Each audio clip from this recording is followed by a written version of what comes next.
या ठिकाणी आपल्या शहरातील एकनाथ महादूर महाजन यांचे वडील बंधू आणि गणेश महाजन, जगदीश महाजन व ज्ञानेश्वर महाजन, सुनंदाताई, सुरेखाताई व हिराताई यांचे वडील स्वर्गीय खंडूदादा महाजन यांच्या गंधमुक्ती व उत्तर कार्याप्रसंगी शहरातील बाहेर गावावरून आलेले सर्व मान्यवर या 10 दिवस या परिवाराच्या दुःखात सहभागी झालेले सर्व आप्तेष्ट नातेवाईक या सर्वांनी 10 दिवस या ठिकाणी दादांच्या कार्याला उजाळा दिला। अत्यंत कष्टाळू बाप माणूस, त्यांचा प्रेरणादायी प्रवास मी माझ्या दैनिक खानदेश वार्ता या वृत्तपत्रात मांडलेला आहे। एक माणूस जन्माला येतो आणि मरेपर्यंत त्याचा जो प्रवास असतो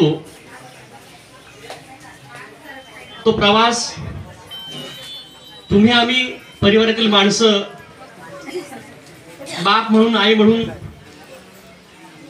ते जे जगत असतात ते आम्ही अनुभवत असतो, त्यांचे कष्ट पाहत असतो, त्यांची आयुष्याविषयीची जी धारणा असते की आपलं हे जग, आपलं हे जीवन सुंदर आणि सुखी कसं करता येईल।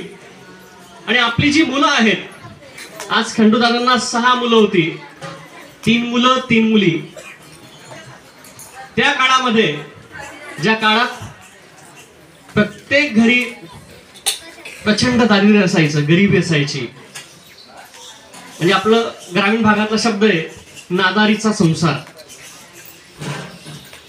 या गरिबीच्या परिस्थितीमध्ये एक माणूस कायम स्वाभिमानी आणि आनंदी मला दिसला असेल तर तो म्हणजे खंडूदादाच्या रूपानं। अशा अनेक आजूबाजूला आपली अशी गोड बाप माणसं असतात की जी संघर्ष करत आलेल्या परिस्थितीला तोंड देत आनंदाने जगत असतात। वेदना असेल, संकट असतील, वादळ असतील, त्यांची तमान बाळगता अशी ही बाप माणसं प्रचंड वादळातही तितक्याच ताकदीने उभी राहतात आपल्या कुटुंबासाठी। दादांचं खूप काही शिक्षण झालेलं नसेल, कदाचित थोडंफार वाचन करता येणं इतपत त्यांचं शिक्षण झालेलंही असेल, पण जी नम्रता म्हणतो, जे संस्कार म्हणतो, जो स्वाभिमान म्हणतो, अशी अनेक गुणवैशिष्ट्ये मला या माणसामध्ये दिसतात। वय वर्ष 82, म्हणजे जवळपास सहस्र चंद्रदर्शन 16 म्हणूया आपण। 80च्या पुढे 80-90 गाठणाऱ्या व्यक्तीचा आपण सहस्र चंद्रदर्शन 16 करत असतो। यावर्षी माझंही भाग्य की जानेवारी महिन्यात कष्टमय जीवन जगणाऱ्या या बाप माणसाचा, यांच्यासह अनेकांचा मी आपल्या एरंडोल शहरात आदर्श बाप गौरव पुरस्कार देऊन सन्मान देखील केला। अक्षरशः यांचा प्रवास सांगताना